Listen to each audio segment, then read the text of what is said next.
In the middle of a brutal Midwest blizzard, one woman opened her doors and her heart to a convoy of freezing soldiers. But what the army did the next morning left the whole town speechless. The wind howled like a living thing, clawing at the windows of Kingston Stop. Snow slashed sideways across the sky, turning the world into a swirling void of white. Inside the diner, Linda Kingston moved with determination, her breath visible in the frigid air. The old boiler sputtered, barely pushing out warmth, but she refused to shut the doors. Her father's photo hung above the counter. Robert Kingston, 1948 to 2012. Vietnam vet, founder of the diner. A plaque beneath read, "For those still serving, for those still driving, you're home here." Around 7:15 p.m., the front door flew open with a blast of icy wind. 12 soldiers stood inside the threshold, faces red and raw from the cold. Their sergeant, a man with piercing gray eyes, took a cautious step forward. "Ma'am, we're with the 302nd. Our convoy got caught about 5 miles up. Everything's dead." Linda didn't wait. She grabbed towels and tossed them toward the nearest soldier. "Get in. Strip off the wet layers. Sit by the kitchen." She laid out everything she had left. Chili, cornbread, soup, sliced ham. The soldiers devoured it silently. One soldier gestured toward the wall. "Is that your father?" Linda's eyes softened. "Yeah, Robert Kingston, 1st Battalion, 3rd Marines." The gray-eyed sergeant walked closer. "I'm Jake Morrow. My old CO was with 3rd Marines. I think my uncle was with him." By 9 p.m., the storm had sealed the town. Linda opened the warehouse behind the diner, laying down pallets and blankets. Word spread that Kingston Stop was still open. By 1 a.m., there were more than 30 people inside. Jake became her shadow, checking pulses, blocking wind, organizing. Around 3:30 a.m., they sat on overturned crates. "I was in Fallujah," Jake said quietly. "My dad told a story like that," Linda replied. "He was in Da Nang.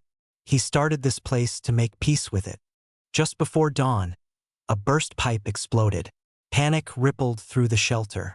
Linda stood up on a milk crate. "Listen up. We have heat. We have shelter. We have each other. We're gonna make it through." Jake insisted she rest. 10 minutes. I'll keep things running." She lay down and he stood guard. The first sound that broke the morning stillness was engines. For camouflaged Humvees rolled in. Colonel Nathaniel Wolfe stepped from the lead vehicle, broad-shouldered and commanding. "Who's in charge here?" Linda stepped forward. "That would be me." "What is this?" he asked, gesturing to the warehouse. "It's a truck stop. My father built it. When the storm came, we didn't shut down." Wolfe inspected everything, stopping at her father's photo. "What unit?" 101 ST Firebase Ripcord. "I remember that name." He pulled out an envelope of bills. "For services rendered. I'm not taking your money. It's duty." Wolfe withdrew the envelope. "Let the Army use this warehouse as a temporary supply depot. We'll bring in real beds, medics, food, fuel. In return, we fix the roof and ensure no one freezes." Linda extended her hand. "Deal." The transformation happened fast.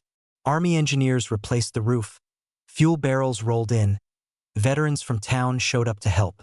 By nightfall, the warehouse glowed with heat lamps and camaraderie. When the storm finally surrendered, Colonel Wolfe gathered everyone. "Before we go, there's something that needs to be done." He opened a wooden box. Inside was a bronze star. "Years ago, your father was recommended for a medal he never received. After what you've done here, it seems only right that the medal find its home." Linda's eyes filled. One by one, soldiers, truckers, and veterans stood and saluted. Hours later, the convoys rolled out. Only one vehicle remained behind. The crew installed something at the corner of the lot, a bronze plaque, "Kingston Stop, where no one freezes on our watch." Linda sat on the bench outside, listening to the hum of tires on asphalt. In every engine, she heard her father's voice. In the silence, she found her own legacy. Quiet, steady, and enduring.